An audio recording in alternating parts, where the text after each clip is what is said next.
Hello, mga kamaster, maraming salamat po sa lahat ng tumatangkilik ng ang daddy ng baby ko. Paki-follow and subscribe mga master para sa mga susunod pang mga kabanata. Kabanata 261. Tanghalian kasama si Nigel. Kaya naman, si Hailey lang ang nakatawag. Sabado noon, kaya dapat nasa bahay si Elliot. Samantala, si Elliot ay nasa kanyang mansyon, malapit nang mag-relax pagkatapos ng isang video conference nang mag-ring ang kanyang telepono. Tinignan niya ito at nakitang si Hailey iyon. With that, sinagot niya.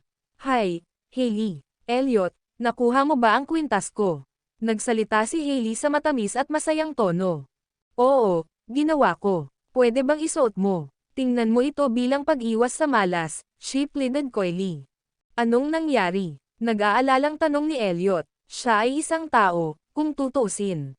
Mayroon akong pagbabasa ng tarot card kamakailan, at sinabi sa akin ng manghuhula na ang aking Mercury ay nasa retrograde. Kaya't ang lalaking mahal ko ay kailangan naming magsabay ng kwintas para mawala ang malas.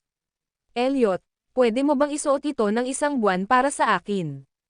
Nagmamakaawa si Hailey at hindi nakalimutang idagdag, pretty please with a cherry on top. Siyempre, hindi naniniwala si Elliot sa gayong mga pamahiin. Dahil doon, sumimangot siya at sinabing, maaari mong iwan sa akin ang kwintas sa loob ng isang buwan, ngunit hindi ako sanay na magsuot ng mga kwintas. Kung ganoon, paano ang 3 araw? Isuot mo lang ito ng 3 araw, o kahit isa ay gagawin. Pakiusap, Elliot, nakaramdam ako ng matinding sakit nitong mga nakaraang araw. Kahapon, ibinagsak ko ang aking daliri sa isang pinto ng kotse, at ngayon ay sumasakit ang aking tiyan. Ikinwento ni Hailey ang kanyang mga kasawian. Sige, ingatan mo ang sarili mo. Iingatan ko ang iyong kwintas at ibabalik ko ito sa iyo makalipas ang 1 buwan. Hindi ito isusuot ni Elliot kahit paano, dahil ayaw niyang makita ito ni Anastasia. O sige, pwede mo ba akong ipag-dinner ngayong gabi? Si Hailey ay maaari lamang kumilos ng agrabyado, nakikita na hindi isusuot ni Elliot ang kwintas, gaano man siya nagmakaawa. Gayunpaman, tumanggi siya ng walang dalawang isip. Busy ako ngayong gabi, may meeting ako. Kailan ka available kung ganoon? Miss na kita. Angal ni Hailey na parang napabaya ang asawa. Ngunit lalo lamang nitong napakunot ang noo ni Elliot. Hailey, huwag mo akong sayangin. Dapat kang lumabas ng higit pa, makipagkaibigan at maghanap ng lalaking gusto mong makasama habang buhay. Hindi, Elliot, ikaw lang ang gusto ko. Hinding-hindi ko kayang magmahal ng ibang lalaki maliban sa iyo. Ibinulalas ni Hailey ang kanyang pagmamahal na parang na-trigger. Sinapo ni Elliot ang kanyang mga templo nang marinig ang kanyang mga salita, lubos na nababagabag sa kanyang pagkahumaling. Hailey, medyo busy ako ngayon. Pag-uusapan natin ito sa ibang pagkakataon, ayokong ilayo ka sa buhay mo. Sige, maghihintay ako. Kailangan mo akong tawagan. Gusto ni Hailey ang kanyang pangako. Oo naman, tatawagan kita kapag libre ko. With that, binaba na niya ang tawag. Nang matapos ang tawag, bahagyang humihingal si Hailey habang nakaupo sa couch. Matapang niyang ipinagtapat ang pagmamahal niya kay Elliot.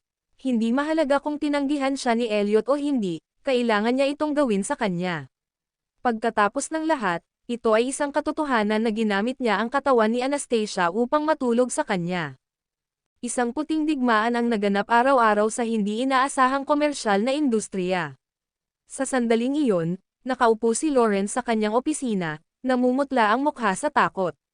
Ang kanyang kumpanya ay nagdurusa din sa kapalaran na makuha, at ang nakakuha ay ang kilalang Presgrave Group sa buong mundo. Isang mata para sa isang mata.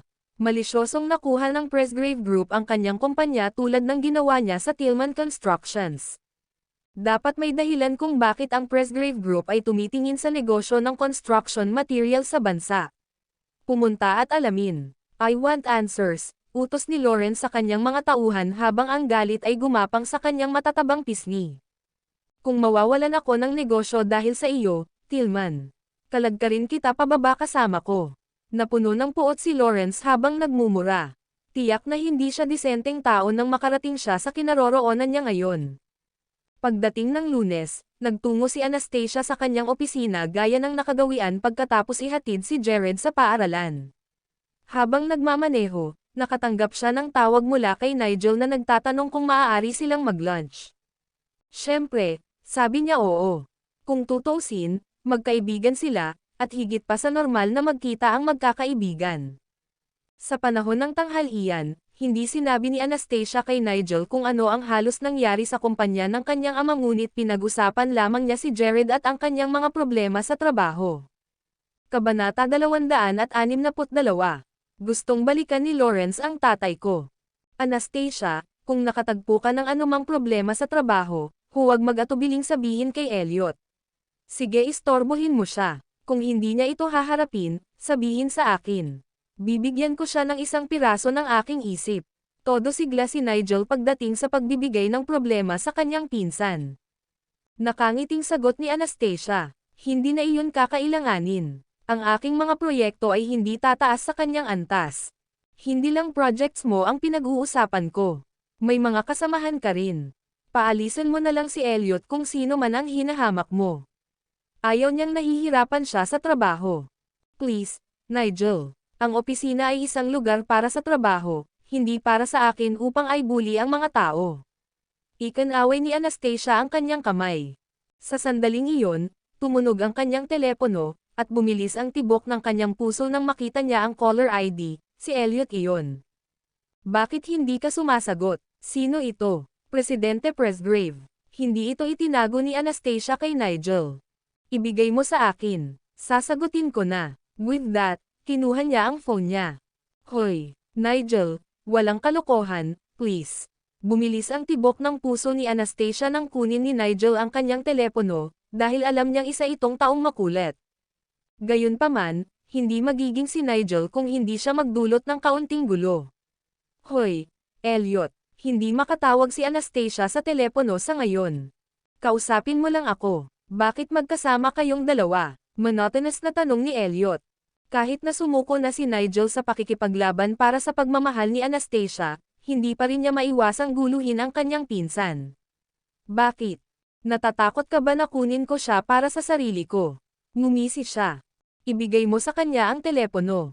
Ito ay mahalaga. Wala sa mood si Elliot na magbiro. Dahil doon, ibinalik ni Nigel ang telepono kay Anastasia, alam niyang seryosong negosyo ito. Gusto kanyang makausap. Pagkatapos kunin ang phone, tumayo siya at tumabi. Hello. Ang kaaway ng iyong ama, si Lawrence, ay nakagawa ng maraming masasamang gawain at nakakulong pa nga. Para sa iyong kaligtasan, napagpasyahan ko na ikaw at si Jared ay dapat tumira sa akin sa ngayon. Pinutol ni Elliot ang kaso. I'm sorry, ano? Nanlaki ang mga mata ni Anastasia sa hindi makapaniwala. Tumira sa iyo. Inayos ko na si Jared na pumunta sa isang prestihiyosong pribadong kindergarten. Mahigpit ang seguridad doon. You don't have to worry about his safety there, seryoso niyang sabi. Salamat, pero ayoko nang mahirapan pa kayo. Mag-iingat ako lalo. Naisip ni Anastasia na hindi na niya ito maaaring patuloy na guluhin siya at dapat niyang tanggapin ang mga bagay sa sarili niyang mga kamay. Anastasia, ano ang mas mahalaga? Ang kaligtasan ni Jared o ang iyong ego? Tumama si Elliot sa bubong. Salamat sa iyong pagmamalasakit, Pangulong Presgrave. With that, binaba na niya ang tawag. Pagkatapos ng tanghalian, hinatid siya ni Nigel pabalik sa opisina, at nagpaalam ito sa kanya pagkababa ng sasakyan. Nang si Anastasia ay papasok na sa lobby matapos makita ang sasakyan ni Nigel na papalayo, naramdaman niya ang isang pares ng mga mata na nakatingin sa kanya. Sa gayon, tumingin siya sa direksyon upang makahanap ng isang MPV na may bintana na nakagulong. Sa loob, may lalaking nakatingin sa kanya habang hinihila siya. Nang magtama ang kanilang mga mata, hindi man lang nag-iwas ng tingin ang lalaki bagkus ay pinalaki siya ng masama. Muli siyang kinaladkad at ibinuga ang usok patungo kay Anastasia bago ngumiti ng nakakatakot sa kanya. Bumilis ang tibok ng puso ni Anastasia, at pumasok sa kanyang isipan ang babala ni Elliot. Siya ba talaga ang alipors ni Lawrence? Balak ba talaga niyang makipagbalikan kay Dad, tapos ngayon nakatingin siya sa akin? Dahil doon, sumugod siya sa lobby at dumiretso sa elevator, tumama sa ikawalong palapag, sa palapag ng presidente. Pagkalabas ng elevator, dumiretso si Anastasia sa opisina ni Elliot. Bago pumasok, nag-check siya sa isa sa mga katulong niya. Nasa loob na ba si President Presgrave? Kada dating lang ng presidente. Nasa loob siya, sagot ng katulong. Kasabay nito, kumatok siya sa pinto, at isang husky na boses ng lalaki ang nagmula sa loob. Pumasok ka. Binuksan ni Anastasia ang pinto at nakita si Elliot na nagliligpit ng isang dokumento sa sopa. Sumikat ang araw sa hapon ng taglagas, na bumabalot sa kanyang madilim na figure ng isang layer ng gintong sinag. President Presgrave, may pag-uusapan ako sa iyo. Hindi na nang ahas na kumilos ng walang ingat si Anastasia. Matapos makita ang spotter na iyon, nagsimula siyang kabahan. Mula nang magkaroon siya ng Jared, ang pinakamaliit na senyales ng panganib ay magagalit siya. Oo naman. Ibinaba ni Elliot ang dokumento. May spotter sa entrance. Inaasahan kong nagtatrabaho siya kay Lawrence. Paano mo nalaman na gusto ni Lawrence na makipagbalikan sa tatay ko? Tanong ni Anastasia na may lubos na pag-aalala. Kabanata 263. Ang pinakamahalaga ang kaligtasan ng kanyang anak. Palagi siyang nasa radar ko, kaya alam ko lahat ng ginagawa niya. Tumangala si Elliot na may nagniningning na kumpiyansa sa kanyang mga mata. Hindi mabigla si Anastasia na ang lalaking ito ay magkakaroon ng ganap na kontrol at perpektong pagpaplano sa lahat ng kanyang ginawa. Kaya naniwala siya sa sinabi niyang baka balikan ni Lawrence ang kanyang ama. I'd like to take an extended leave. Naisip ni Anastasia na dapat siyang magtago ng ilang oras. Kailangan niyang tiyakin ang kaligtasan ni Jared, kahit na kailangan niyang isakripisyo ang trabaho. Higit pa riyan, kinailangan niyang paalalahanan ang kanyang ama na maging mas maingat kamakailan. Pinaikit ni Elliot ang kanyang mga mata, nakitang gusto nang umalis ni Anastasia pagkatapos ng ilang salita.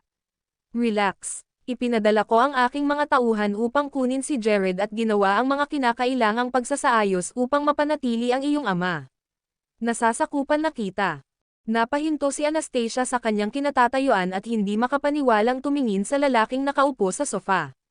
Kinuha niya si Jared. Nasaan ang anak ko? Gulat na tanong niya. Nasa bahay ko siya ngayon. Simula ngayon, ikaw at si Jared ay kailangang manatili sa aking lugar. Huwag tumakbo sa paligid. Sa tingin mo ba ay magiging ligtas ka dahil lamang sa pagtatago mo? Minsang gumala si Lawrence sa underworld, mayroon siyang malakas na koneksyon. Mabilis na tumibok ang puso ni Anastasia. Naayos na niya lahat. Salamat, pero kaya kong protektahan ang sarili ko kay Jared. Naisip ni Anastasia na dapat niyang talikuran ang kanyang kabaitan. Mapanganib man ang mga bagay-bagay, tiyak na mayroong isang lugar kung saan siya at si Jared ay maaaring magtago. Sa ngayon, ako lang ang makapagbibigay sa inyo ng ganap na kaligtasan. Tumingin sa kanya si Elliot, may tiwala sa sarili. Ay, nang gusto niyang sumagot, pinutol niya ito.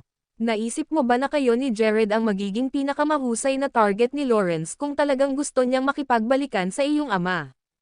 Ang puso ni Anastasia ay huminto sa pagtibok ng ilang segundo, nagulat. Tiyak na si Lawrence ay may matibay na antas ng panlipunang impluwensya kapag nakakakuha siya ng ilang kumpanya ng materyales sa konstruksyon ng sabay-sabay, habang siya ay isang babae lamang. Magagawa ba niya talagang panatilihing ligtas ang kanyang anak? Nanlambot si Elliot, nakitang nag-iisip pa rin siya. Gusto ko talaga si Jared, at ayokong may mangyaring masama sa kanya.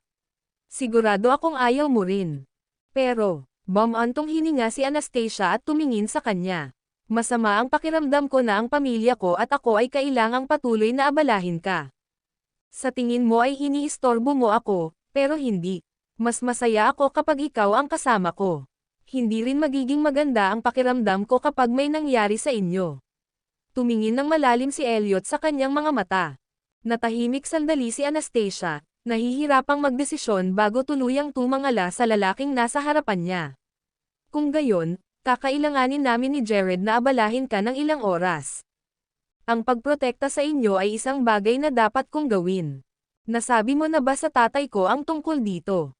Huwag kang mag-alala. I'll send my men to keep eye on the situation at your dad's, paniniguro ni Elliot sa kanya. Ang tumatalon na puso ni Anastasia ay kumalma na ngayon salamat sa kanya. Para bang may kapangyarihan siyang gawing lubos ang pagtitiwala sa kanya ng mga tao. Salamat. Dapat akong pumunta at humingi ng pahinga kay Felicia. Kasabay nito, lumabas siya, habang tinawag ang kanyang ama. Si Francis ay binubuo, na dumaan sa karamihan ng mga bagay sa buhay. Masaya siyang nalaman na paprotektahan ni Elliot ang kanyang anak at apo, kaya pinaalalahanan niya, Anastasia, huwag kang malungkot at huwag isipin ni Young Master Presgrave na walang kabuluhan ang kanyang kabaitan. Manatili lang kayo ni Jared sa tabi ni Young Master Presgrave nang may kapayapaan ng isip. Mag-ingat ka din, Dad. Huwag mo akong alalahanin. Marami na akong napagdaanan sa buhay. Ang mga sitwasyong tulad nito ay hindi maiiwasan sa industriya ng komersyal. Pang-aaliw ni Francis. Sa totoo lang, ang tanging dahilan kung bakit naging mahinahon si Francis ay dahil sa tulong niya kay Elliot. Kahit na hindi mabuting tao si Lawrence, hindi niya magagawa ang anumang gusto niya sa harap ng mga Presgrave. Nang maglaon, nagsinungaling si Anastasia kay Felicia, na nagsasabing gusto niyang alagaan ang kanyang ama sa loob ng 1 linggo, at inaprubahan ni Felicia ang kanyang pag-alis ng walang dalawang isip. Ngunit umaasa siyang matatapos ni Anastasia ang order na nagkakahalaga ng 10 milyon sa kanyang bakasyon. At hindi mapigilan ni Anastasia na makaramdam ng awkward. Iniisip niya kung ano ang magiging reaksyon ni Felicia kung alam niyang ang malaking kliyenteng ito ay ang dakilang Presidente Presgrave sa itaas. Matapos maayos ang lahat, nagpasya si Anastasia na umuwi at maging pake ng ilang damit bago magtago sa Elliots.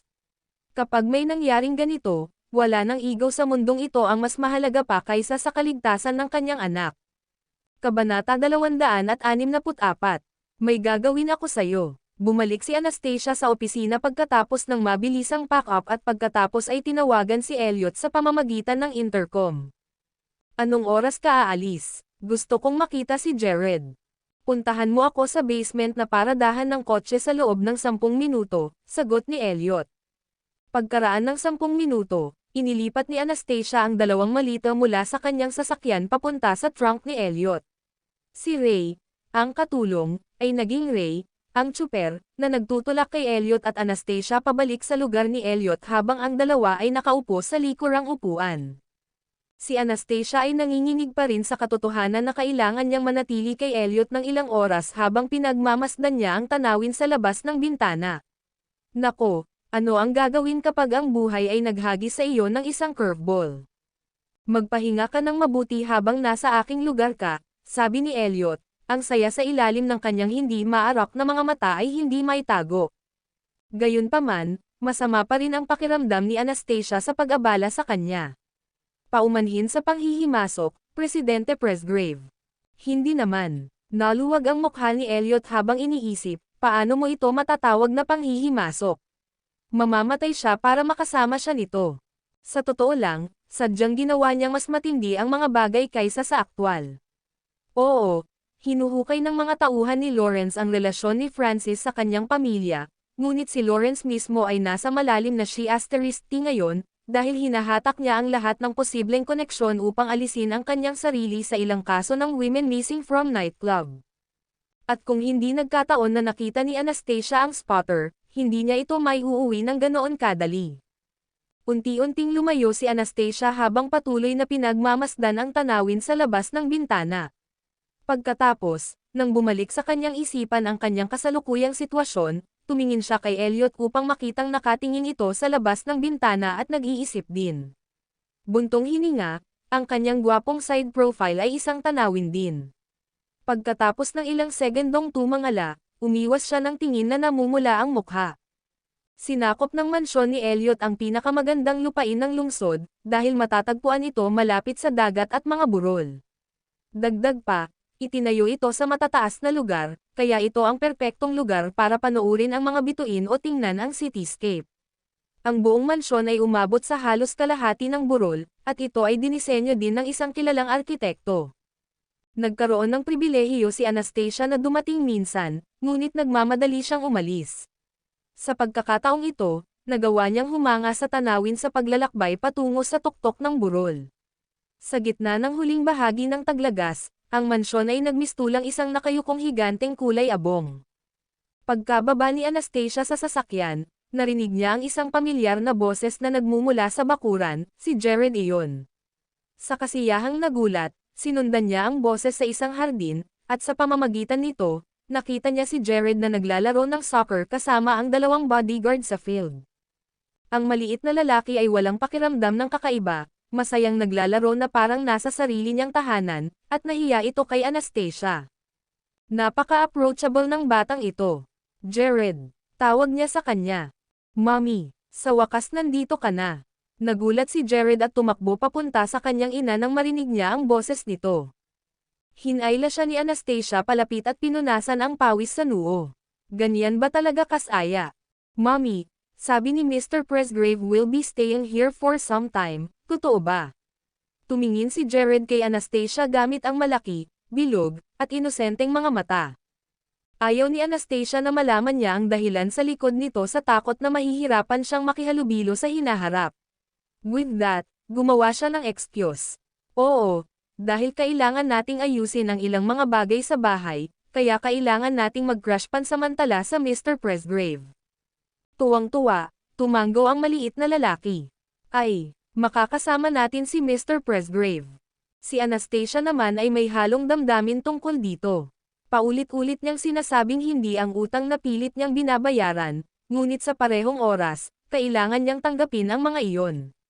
Magagalit kaya ang kanyang ina kapag nalaman niya ito sa langit. Nakaramdam ng matinding kaba si Anastasia. Gayunpaman, ang kanyang mga kalagayan ay hindi nagbibigay sa kanya ng mga pagpipilian.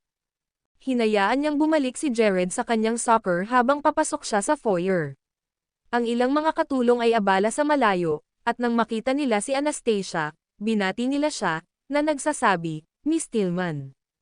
Mukhang nalaman ng mga kasambahay dito na magtatagal sila ni Jared at nalaman pa kung sino sila. Noon lang, nilapitan siya ni Elliot mula sa pakpak at sinabi ko sa kanila na ihanda ninyo ni Jared ang bawat silid. It's totally fine if Jared shares a room with me, nagmamadaling sabi niya nang marinig ang mga salita nito. To that, he teased, ano ang inaalala mo? Na may gagawin ako sayo. Dahil sa kahihiyan, sadyang sinabi niya, hindi, nagtitiwala ako na isa kang mabuting maginoo, Pangulong Presgrave.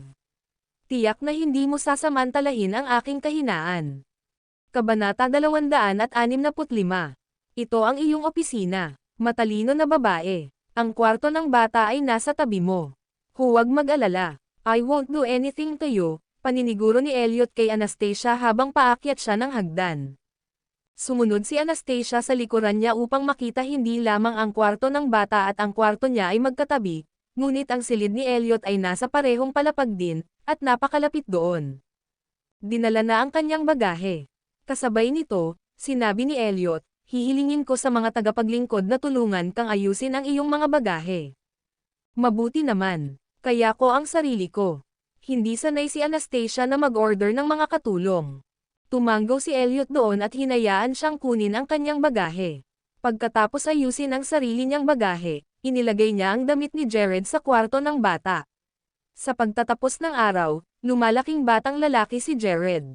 Bagamat hindi pa niya naabot ang edad kung saan kailangan nilang magsimulang magtakda ng mga hangganan, oras na para simulan ang pagsasanay sa kanyang kalayaan.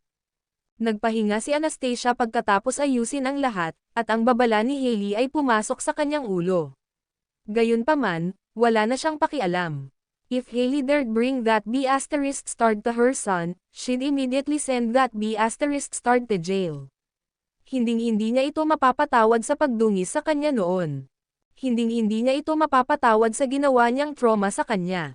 Deserving mabulok sa impyerno ang lalaking iyon. Kahit na siya ang biolohikal na ama ni Jared, hindi siya magpapakita ng awa sa kanya. Pagdating ni Anastasia sa balcony ng sala sa ikalawang palapag, natuklasan niyang nakikita niya si Jared na naglalaro mula roon.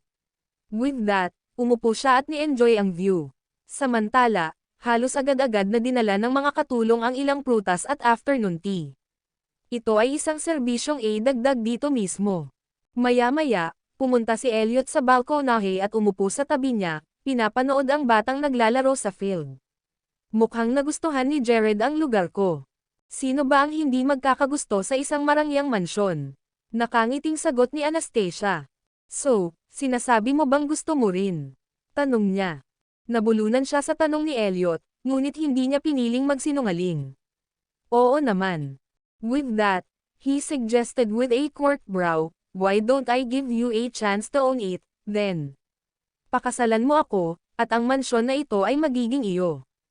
Ang isip ni Anastasia ay naging blanko sa loob ng ilang segundo, at sinubukan niyang umiwas sa paksa, nag-aalok sa kanya ng isang piraso ng pakwan. Ang sarap talaga ng pakwan, President Presgrave. Dapat mong subukan ito. Kinuha ni Elliot ang piraso ng pakwan mula sa kanya na may kaunting galit.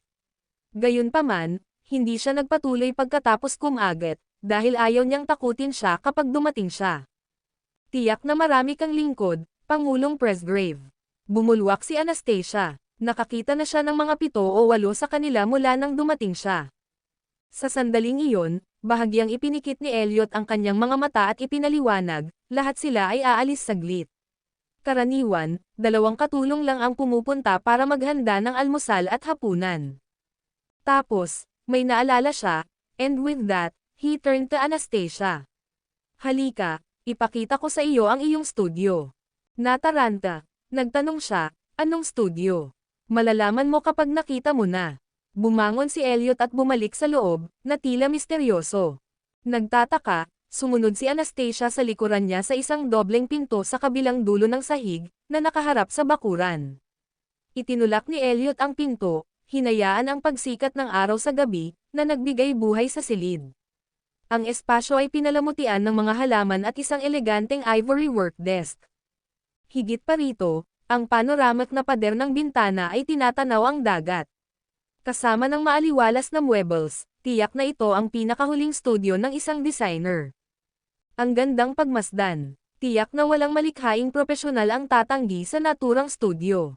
Masarap magtrabaho sa espasyong ito, dahil ang lahat ng alalahanin ay mawawala sa isang iglap. Habang kinukuha ni Anastasia ang lahat ng ito, tumabi sa kanya ang malalim na boses ni Elliot. "Gusto mo ba?" Paanong hindi siya? Ngunit gayunpaman, lumingon ito sa kanya. "Kaya kung gumawa at magtrabaho sa aking silid. Hindi mo kailangang dumaan sa lahat ng problema sa paghahanda ng isang studio para sa akin. Wala namang make-do. Ito na ang magiging opisina mo mula ngayon, at naghihintay pa rin ako sa aking kwintas." Pinaikit ni Elliot ang kanyang mga mata at tumingin sa kanya ng may pagnanasa. "Salamat." Hindi na tumayo si Anastasia sa seremonya. Saglit lang naman siya mananatili rito. Kabanata 266. Mamahalin niya ang isang lalaki ng buong puso. Nagkaroon sila ng masaganang hapunan ng gabing iyon, at pagsapit ng hapunan, pinagpapawisan na si Jared sa sobrang saya. Nang makita iyon, masuyong ginulo ni Elliot ang buhok ng bata at nagtanong, "Jared, gusto mo ba ang lugar ko?" "Ako," sabi ni Jared habang tinutusok ang bibig na parang chipmunk. Hindi mapigilan ni Anastasia na mapabuntong hininga bilang tugon. Mahusay, gusto ni Jared ang kanyang bahay at ang kanyang pagkain. Pagkatapos kumain, dinala niya si Jared sa itaas para maligo. Ang nakakapreskong paliguan at ang pagpapatuyo ng kanyang maiksing buhok ay lalong nagpagwapo sa binata. Nag-impake si Anastasia ng ilang Legos para sa kanya, kaya inilibang ni Jared ang kanyang sarili kasama ang mga ito sa sofa sa kanyang kwarto. Samantala, bumalik siya sa kanyang silid at tumayo sa harap ng mga French windows na tinatanaw ang night cityscape. Isang nakamamanghang liwanag na palabas ang ipinakita sa loob ng kagubatan ng matataas na gusali, na ginagawa itong isang tanawin upang pagmasdan. Pinuntahan niya si Jared ng bandang 9:30 PM at hindi niya napigil ang tumawa dahil ang maliit na lalaki ay nakatulog sa sopa na may mga Lego bricks sa kanyang mga kamay, flat ang tiyan niya sa sopa at nakalapat ang mga paa niya sa sahig. Dahil doon, binuhat siya nito sa kama, inipit, inayos ang aircon, hinalikan siya sa noo, at lumabas bago iniwan ang bracket light sa tabi ng pinto. Saktong paglabas niya, nagkataong naglalakad si Elliot papunta sa kanya mula sa study at nagtanong siya sa mahinang boses, "Nakatulog na ba si Jared?" "Oo, mayroon siya," bulong ni Anastasia habang nakatingin sa kanya. Isang pahiwatig ng pagod ang bumalot kay Elliot pagkatapos ng isang araw na trabaho, na naging dahilan upang magmukha siyang kakaibang tamad sa halip na ang karaniwang taong malayo sa kanya. "Dapat kang pumasok ng maaga, President Presgrave," magiliw niyang sabi bago pumasok sa kanyang silid. Gayunpaman, sa sandaling isinara niya ang pinto, Itinulak ito ni Elliot at hindi niya maiwasang matigilan habang pumasok ito sa kanyang silid at may dala-dalang bakas ng pananakot sa kanya. Biglang bumilis ang tibok ng puso ni Anastasia, dahil palagi siyang walang ingat sa pagbabalik sa kanyang tahanan at ngayon, nasa kanyang lugar sila. Hindi pa rin siya nananatili sa ganitong ugali, di ba? May kailangan ka ba sa akin, President Presgrave? Tanong ni Anastasia na nagpapanggap na kalmado. Hindi ka nag-good night sa akin. Isa lang itong madugong random na dahilan. Agad siyang nag-good night nang marinig iyon. Nakangiting sagot ni Elliot, ganyan ka ba Kitty-cat sa akin? Tanong niya habang naka-cross-legged sa couch. Nag-aalala ka ba na kakainin kita? Hindi ka hayop, Presidente Presgrave. Hindi ka kakain ng tao. Nagpa siya si Anastasia na maglaro ng pipi. Nagkakamali ka dahil gagawin ko. Hindi niya gusto na patuloy siyang dinadakila nito. Alam na alam niyang hindi na niya ito mapapalayas sa lalong madaling panahon, kaya umupo siya sa gilid ng kama para harapin siya. President Presgrave, kami ng aking ama ay may utang na loob sa iyo, at tiyak na babayaran namin ang iyong kabaitan sa takdang panahon. Before she knew it, malaki na ang utang ng pamilya niya sa kanya. I don't need you to repay any of it, but if you insist, I want. Itinoon ni Elliot ang kanyang tingin sa babae sa kama habang nagsasalita siya. Siya ay tulad ng isang rosas na namumulaklak sa gabi sa ilalim ng mga ilaw at ang kanyang mga tampok ay ginawa ang kanyang hugis itlog na mukha na napakaganda at buhay.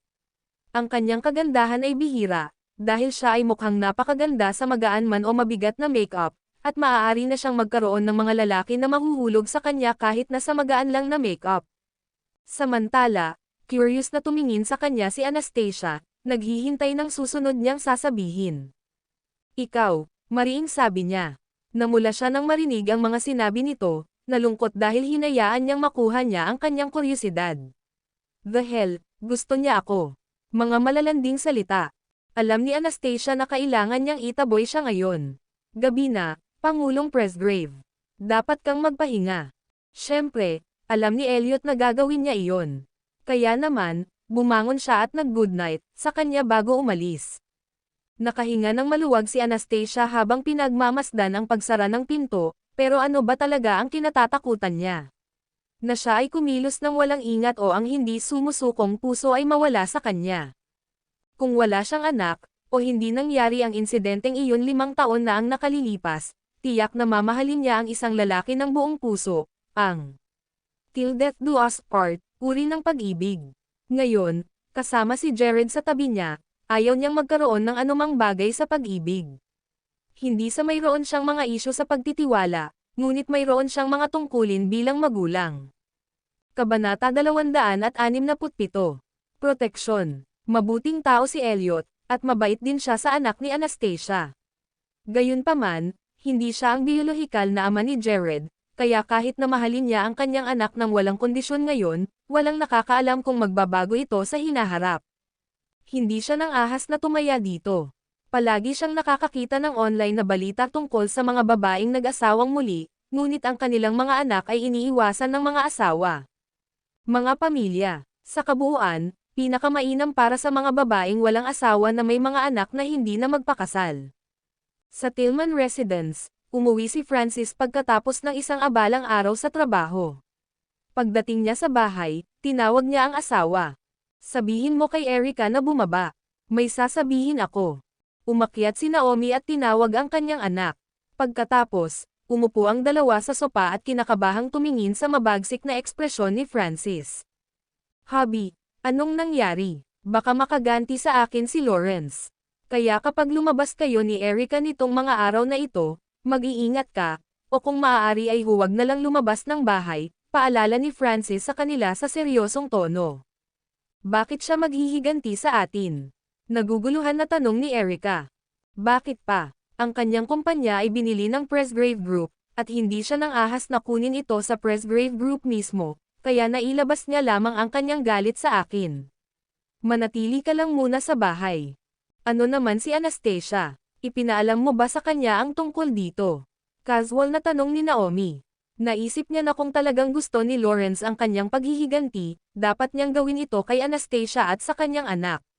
Lawrence better kidnap the child at baka madamay ang bata sa isang fatal accident or something. Siyempre, hindi maintindihan ni Francis ang lihim na kahulugan ng mga salita ng kanyang asawa. Akala pa niya ay nag-aalala ito sa panganay nilang anak. Isang ngiti ang sumilay sa kaibuturan ng kanyang mga mata nang sabihin niyang, huwag kang mag-alala kay Anastasia at Jared. Nasa isang ligtas na lugar sila. Medyo nainggit si Erica nang sabihin niya, Tay, saan mo sila dinala para itago? Hindi ako ang nagdala sa kanila sa isang lugar na ligtas, sina Anastasia at Jared ay nakatira sa tahanan ni Elliot Presgrave ngayon. Mayroon silang hindi mabilang na mga bodyguard, at ang kanilang sistema ng seguridad ay top-notch. Kahit gaano kahusay si Lawrence, hindi siya maglalakas loob na gulo sa mga Presgrave. Medyo nakaramdam pa ng pagmamalaki si Francis habang nagsasalita. Nagpalitan ng tingin sina Naomi at Erica. Halatang berde sa inggit si Erica. Paano naging napakaswerte ni Anastasia na magkakaroon siya ng pagkakataong manirahan sa tahanan ni Elliot. Napakalapit niya kay Elliot, kaya magagamit niya ang bawat taktika na alam niya para akitin si Elliot hanggat gusto niya. Napakaswerte niya, at ang batang iyon din, na tumira sa tahanan ni Elliot Presgrave. Umungol si Naomi sa kakaibang paraan. Marahil ay nakuha ni Anastasia ang kanyang kapalaran kapalit ng buhay ng kanyang ina. Napabuntong hininga si Francis. Nang maalala niya ang mga kabayanihan ng dati niyang asawa, naramdaman niyang may bumibigat din sa kanyang puso. Bumalik si Erica sa kanyang silid, isang hindi maipaliwanag na puot sa loob niya. Kinuha niya ang kanyang telepono at dinial ang numero ni Hailey, balak na ipaalam sa huli. Nang matanggap ni Hailey ang tawag ni Erica, nakahiga na siya sa kanyang marangyang kama. Hindi siya makatulog dahil sa mga problema niya. Siya ay may pera, isang malaking bahay, at isang marangyang kotse ngayon, ngunit walang sino man ang maaari niyang ipakita. Maaari lamang siyang magpahangin sa harap ng mga estranghero, ngunit hindi niya magawang magpakitang gilas sa mga taong noon ay minamaliit siya at tinatapakan siya. Hello, Erica, Hailey, libre ka ba? Gusto kong makipag-chat. Oo naman. Tungkol saan? Yung B*Turk Anastasia. Agad na nagmura si Erica sa galit. Alam mo ba kung gaano kaganda ang buhay niya ngayon? Hailey, kilala mo ba ang Presgrave family? Yung sobrang mayaman. Oo, pagmamayari nila ang skyscraper na iyon sa sentro ng lungsod na tinatawag na Presgrave Corporation. Oo, Presgrave Corporation. Ang kanilang kasalukuyang pangulo ay isang nagngangalang Elliot Presgrave. Sinabi na ba sa'yo ni Anastasia dati? Namatay ang kanyang ina sa pagsisikap na iligtas si Elliot, at ngayon ay binabayaran ni Elliot ang kabaitan. Si Anastasia at ang kanyang illegitimate na anak ay namumuhay na ngayon ng napakagandang buhay kaya't naiinis ako. Oh, paano iginanti ng mga Presgrave ang kanyang kabutihan? Curious na tanong ni Hailey.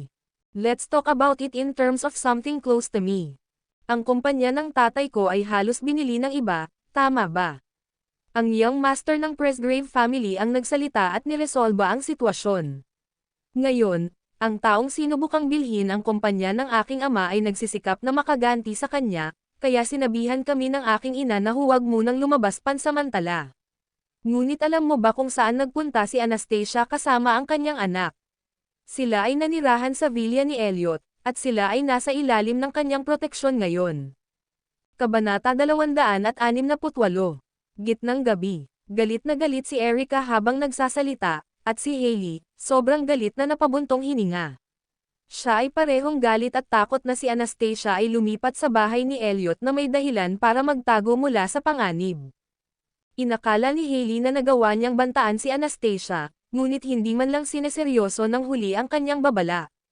Kung hindi sinabi ni Erica sa kanya, hindi niya malalaman na si Anastasia ay nakatira kay Elliot ngayon at maaaring maging malapit sa kanya 24/7. Say, Hailey, paano kung biglang pakasalan ni Anastasia si Elliot isang araw? Maghihiganti ba siya sa atin?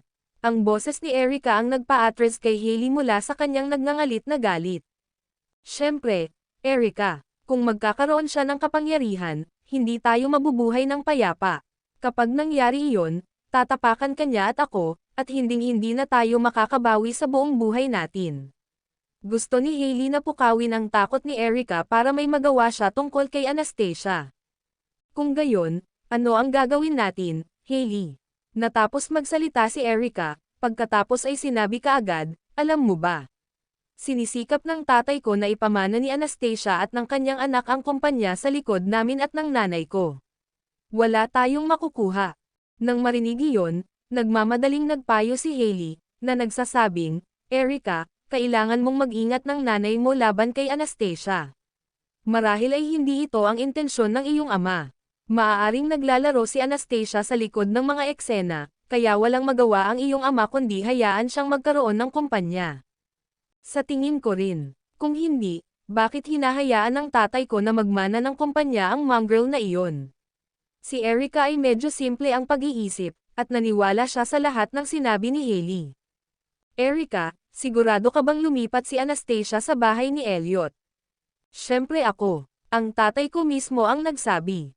Sa sobrang asar ni Erica ay naramdaman niyang namimilipit ang kanyang mga laman loob. Mahigpit na hinawakan ni Hailey ang kanyang kumot, pinunit ang dekalidad na telang seda. Halata sa kaibuturan ng kanyang mga mata ang takot sa kanyang puso. Kahit na si Hailey ay nagpanggap na biktima 5 taon na ang nakakaraan, hinatak pa rin ba ng tadhana sina Anastasia at Elliot? Hindi, kailangan niyang baguhin ang kapalarang ito. Kailangan niyang makuha ang posisyon ng young mistress ng Presgrave family. Kung nakuha ni Anastasia ang posisyon sa halip, ang buhay ni Hailey sa hinaharap ay magiging isang kalamidad. Marahil kapag nakuha na ni Anastasia ang kapangyarihan, tuluyan na niyang mawala si Hailey sa balat ng lupa. Hindi na ito magiging tanong ng kalidad ng buhay, ang kanyang buhay mismo ay nasa panganib. Sa villa ni Elliot, nakahiga si Anastasia sa kama, paikot-ikot habang sinusubukang matulog. Marahil ito ay ang bagong kapaligiran, o marahil ang tanawin sa labas ay masyadong maganda. Alinmang paraan, hindi siya makatulog. Bumangon si Anastasia, nagbabalak na tingnan ang kanyang anak upang makita kung sinipa nito ang kanyang kumot. Tahimik niyang binuksan ang pinto at lumabas. Pagbukas pa lang niya ng pinto sa kwarto ng kanyang anak, nagulat siya sa lalaking nasa likod ng pinto. Sisiga na sana siya nang takpan ng malaking kamay ng lalaki ang bibig niya, at napasandal siya sa dingding. Nakasuot ng gray na pajama si Elliot na naka-expose ang kanyang dibdib, kaya nakadisplay ang kanyang buong kaakit-akit na mga kalamnan. Ang malakas at matipunong hugis ay mukhang kakaiba sa ilalim ng liwanag, dahilan upang mapalingon si Anastasia sa kanyang gulat, namumula. Bakit nasa silid ng kanyang anak si Elliot sa hating gabi? Binigyan siya ni Elliot ng, saka inalis ang palad nito sa bibig niya. Binuksan niya ang pinto at hinayla siya palabas. Pagkalabas ni Anastasia, nagpumiglas siya sa pagkakahawak nito at nagtanong sa maliit na boses, bakit ka nasa kwarto ng anak ko? Nag-aalala ako na baka magising si Jared sa kalagitnaan ng gabi dahil sa bago niyang paligid, at baka matakot siya. That's why I came over to check on him, sabi ni Elliot sa mahinang boses, habang nakatingin sa babaeng nakapijama din. Hindi inaasahan ni Anastasia na makakabangga siya sa kalagitnaan ng gabi. Kaya naman, ang pajama na suot niya ay sutla at suspender. Hindi niya isinuot ang kanyang bra, at sa ilalim ng liwanag, nakikita ng lalaki ang ilang mga hugis. Medyo huli na itong natanto ni Anastasia, at dali-dali niyang tinakpan ang kanyang dibdib sa takot. Nagbabala siya sa mahinang boses, huwag kang tumingin. Nakita na ni Elliot ang lahat ng gusto niyang makita. Isang nasisiyahang ngiti ang sumilay sa kanyang mga labi dahil wala siyang reklamo sa laki at hugis. Nakita ni Anastasia na ibinalik niya ang kumot sa kanyang anak, kaya hindi na niya kailangan pang pumasok. Nang tumalikod na siya para bumalik sa kanyang silid, kumapit ang mahabang braso ng lalaki sa kanya at hinayla. Lumiko siya sa mismong lugar at nahulog sa dibdib ng lalaki. Medyo nahihilo si Anastasia nang bumangga siya sa matigas niyang dibdib. Nang tumangala siya, nakasalubong niya ang nakababa at nakatitig na tingin ng lalaki.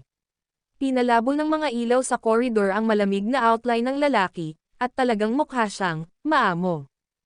Kabanata 269. Isang halik at isang plot. Ito ay mapang-akit at hypnotic, at si Anastasia ay natulala saglit. Nagpumigla si Anastasia na parang dito nakasalalay ang kanyang buhay, ayaw mawala ang pakiramdam niya sa sarili sa mga mata na iyon. Gayunpaman, sa sandaling iyon, ang lalaki ay hinaabot na ng mata ko at hinahawakan ang kanyang napakagandang mukha. Miss Tillman, Napakagandang gabi. Sayang naman kung wala tayong gagawing romantic. Si Anastasia ay nasa mga bisig ni Elliot ngayon, nababalot ng kanyang bango. Sinalakay siya ng nagniningas na liwanag sa kaibuturan ng mga mata nito, na bahagyang nagpababa sa kanyang pagbabantay. Nakipaglaban siya upang maibalik ang kanyang katwiran at inabot siya upang itulak siya palayo. Gayunpaman, sa susunod na segundo, ibinaba ng lalaki ang kanyang tingin at pinutol ang lahat ng pagkakataon niyang makatakas. Hinalikan siya nito ng mariin, ginalugad ng dila ang bibig nito at ninanakaw ang matamis na diwa nito. Ito ay kakilakilabot. Nag-isip si Anastasia, ngunit naramdaman niyang nag-aalinlangan ang kanyang determinasyon. Nagpipigil din siya nang itulak siya nito kanina. Ano ang nangyayari? Hindi mapigilan ni Anastasia na sampain ang kanyang pag-aalinlangan, kaya naman inisip siya ng lalaking ito na isang vulnerable victim. Kaya naman sasamantalahin niya ito sa koridor sa kalagitnaan ng gabi. Ngunit ang halik ng lalaking ito ay hindi isang bagay na kinasusuklaman niya. Talagang nakaranas siya ng pagkamangha at pag-asa. Nahukay ng lalaking ito ang kanyang nakatagong pananabik at ginaisang ang kanyang natutulog na simbuyo ng damdamin. Ang halik ay parang apoy na sumunog sa pangangatwiran ni Anastasia. Makalipas ang ilang sandali, bukod pa sa maluwag na nilang pananamit na mga katawan, ang mas mapanganib na lugar ng lalaki ay nagulat kay Anastasia na bumalik sa kanyang katinoan. Isang halik lamang ang pinahihintulutan niya, at anumang higit pa rito ay maituturing na tumawid sa linya. Gabi na, matulog ka na. Nagpumigla si Anastasia at sa wakas ay kumawala sa kanya, pagkatapos ay tumalikod sa kanya, ipinahayag ang kanyang pagtanggi sa buong pagkatao. Hindi siya pinilit ni Elliot. Lumapit lang siya sa tenga niya at nagsalita sa nakakaakit nitong boses. Kung ano man ang naiwan natin ngayong gabi, ipagpapatuloy ko ang aking mga panaginip. Naramdaman ni Anastasia na sumabog ang kanyang isip. Gusto pa nga nitong managinip ng mga ganoong bagay. Nang lumingon siya, tanging ang aura ng hormones ng lalaki ang natitira. Ang lalaki mismo ang umalis. Isang pangungusap lang iyon, ngunit hindi mapigilan ni Anastasia na mamula tungkol dito. Nahihilo siya habang nakahiga sa kama, at agad na sumagi sa isip niya ang halik sa pagpikit niya. Nag-iinit ang katawan niya sa di malamang dahilan. Ano ang mali sa kanya? Nakatulog siya sa pagkatulala, at hindi na niya maiba ang mga panaginip sa katotohanan. Kahit na ano, namumula siya sa loob at labas ng pagtulog. Kinaumagahan, idinilat ni Anastasia ang kanyang mga mata at napansin niyang gabi na ng umaga. Bumangon siya sa kama sa inis sa kawalan ng kanyang biological clock. Bumaba siya at naghanda ng almusal para sa mga katulong, samantalang ang kanyang anak at si Elliot ay nasa bukid.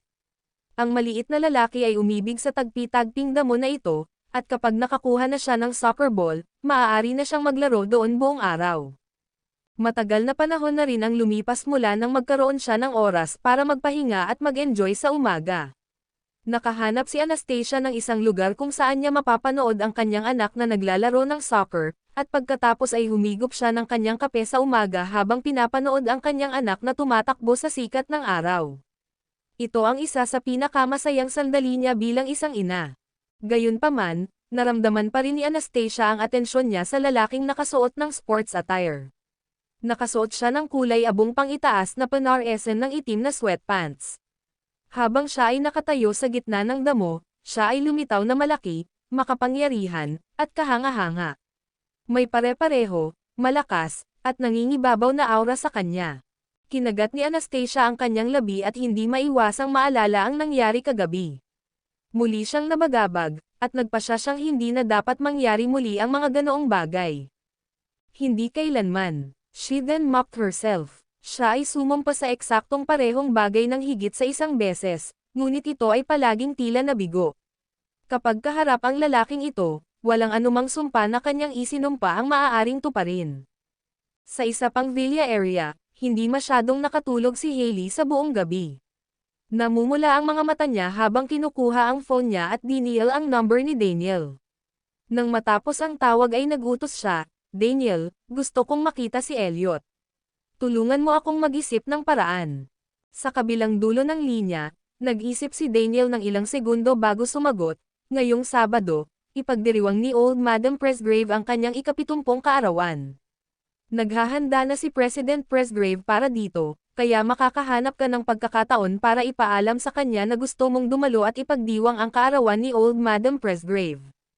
Tuwang-tuwa si Hailey. Talaga, kung gayon ano ang dapat kong gawin? Maaari kang tumingin sa mga lumang artikulo ng balita, dapat mayroong mga ulat ng eksaktong oras ng kapanganakan ni Old Madam Presgrave. Maaari mong hilingin kay Pangulong Presgrave na dalhin ka sa pagdiriwang kasama niya. Malamang papayag siya, mungkahi ni Daniel. Kabanata 270, Imbitasyon. Isang kasiya siyang sorpresa ang bumungad sa mga mata ni Hailey, ngunit pinananatiling malamig ang kanyang tono habang sinabi niyang, "Got it. Iulat ang mga bagay na ito sa akin sa iyong sariling pagsang-ayon sa susunod. Huwag mong hintayin na magtanong ako. Naiintindihan mo, Miss Seymour. Si Daniel ay sobrang sunod sa urine." Matapos tapusin ang tawag, kinuha ni Hailey ang kanyang iPad at nagsimulang maghanap ng mga lumang artikulo ng balita. Gaya ng inaasahan, nakakita siya ng artikulong may petsang 2 taon na ang nakararaan, isang artikulo sa promosyon para sa pagdiriwang ng ika-68 na kaarawan ni Old Madam Presgrave. Ang pagdiriwang ay medyo engrandi sa taong iyon, at ito ay nasa buong balita. Isang tingin ng puot ang lumitaw sa kaibuturan ng mga mata ni Hailey. Maliwanag na dadalo rin si Anastasia. Samantala, si Anastasia ay nagkaroon ng malubhang kakulangan sa tulog kagabi. Nakaramdam siya ng antok pagkatapos niyang mag-almusal, at nang masilaw siya sa sikat ng araw ng huling bahagi ng taglagas, nagsimula siyang tumango ng kaunti. Matapos ang bahagyang pag-idlip, nakarinig siya ng mga yabag, kaya minulat niya ang kanyang mga mata upang makita ang isang matalinong figure na papalapit sa kanya. Agad siyang umupo at tumingin sa kanya, sinusubukang magmukhang masigla. "Gaano kakatagal na puyat kagabi?" Umupo ang lalaki sa tabi niya, may pahiwatig na ngiti sa mga mata nito. Siya ay isang malaking bahagi ng dahilan kung bakit siya nawalan ng tulog. "I didn't," matigas na sabi ni Anastasia. "Ang aking lola ay magse-celebrate ng kanyang 70th birthday ngayong Sabado. Gusto kong imbitahan kayo ni Jared na sumama sa pagdiriwang." Panimula ni Elliot, mahigpit na nakalock ang tingin nito sa kanya. Napakurap si Anastasia, saka umiling. "Hindi tayo pupunta. Sinabi sa akin ng lola ko na isama kayo ni Jared, at anyayahan din ang iyong ama." Nagulat si Anastasia, nasa listahan din ng mga taong iimbitahan ang tatay ko. "Oo, naipadala ko na ang mga imbitasyon. Darating siya." Tumango si Elliot. Hindi maiwasan ni Anastasia na mag-isip ng isa pang problema. Kung dumadalo ang kanyang ama, maaaring samantalahin ni Naomi at ng kanyang anak na babae ang pagkakataong pumunta rin. Kung hindi partikular na binanggit ng mga Presgrave ang kanyang ama, tiyak na magkakasama ang mag-inang duo para tingnan. Habang nag-uusap sila, tumunog ang telepono ni Anastasia. Tiningnan niya ito at napagtantong tawag iyon ng kanyang lola. "Isang tawag mula sa iyong lola." Mukhang kinakabahan si Anastasia habang hawak niya ang phone niya. "Sagutin mo. Siguradong iniimbitahan kanya sa pagdiriwang ng kanyang kaarawan." Dahil doon, bumangon si Elliot at naglakad patungo sa batang nagsasanay ng kanyang mga sipa sa field. Sinagot ni Anastasia ang tawag. "Hello, Old Madam Presgrave." "Anastasia, busy ka ba? Sinabi ba sa iyo ni Elliot ang tungkol sa pagdiriwang ng aking kaarawan?" "Oo, ginawa ni Pangulong Presgrave," sagot ni Anastasia sa isang magalang na tono. "Kung gayon, hihintayin kita." Akala ni Harriet ay tiyak na darating siya. Tatanggi si Anastasia, ngunit nang harapin ang sigasig ni Harriet, talagang hindi niya alam kung paano tumanggi. "Darating din ang tatay mo. Isa itong magandang pagkakataon para makilala ko ang pamilya mo," patuloy ni Harriet. "Matandang Madam Presgrave, ako. Huwag kang mag-alala tungkol sa regalo. Magiging masaya ako na makita kang dumalo. I've been looking forward to meet your son, so remember to bring him, okay?" Binago ni Anastasia ang kanyang pag-iisip. Naroon din ang kanyang ama, at kailangan lang niyang sumali sa mga kasiyahan at kumain ng masarap. Mas madaling tanggapin kaysa tanggihan ang imbitasyon, kaya ngumiti siya at sinabing, "Syempre. Siguradong pupunta ako dyan." "Mabuti. Kukunin ko si Elliot para magayos." Matapos ibaba ang tawag, si Anastasia ay lihim na nagnanais na dumating ang kanyang ama ng mag-isa, ngunit wala siyang karapatang panghimasukan ang mga desisyon ng kanyang ama. Sa Tillman Residence, nanananghalian si Francis sa bahay. Naghanda si Naomi ng ilang mga pagkain, at pagkatapos ng ilang higop ng alak, hindi napigilan ni Francis na banggitin, "Naomi, sasama ako sa pagdiriwang ng kaarawan ni Old Madam Presgrave ngayong Sabado, kaya kumuha ako ng disenteng damit para sa okasyon." Nagningning ang mga mata ni Naomi nang magtanong kaagad, "Ikaw lang ba ang imbitado? Paano naman kami ni Erica? Bakit ka pupunta?" Balisa si Erica sa gilid. "Dad, gusto ko rin pumunta. Gusto kong makita kung ano ito." Naisip ni Naomi na ang piging ng Presgrave ay isang pagtitipon ng mga mahuhusay at sikat na tao. Ito ay isang ginintoang pagkakataon para sa kanyang anak na babae na makipagkaibigan sa sitwasyong ito, kaya ito ay isang magandang bagay para sa kanyang anak na babae.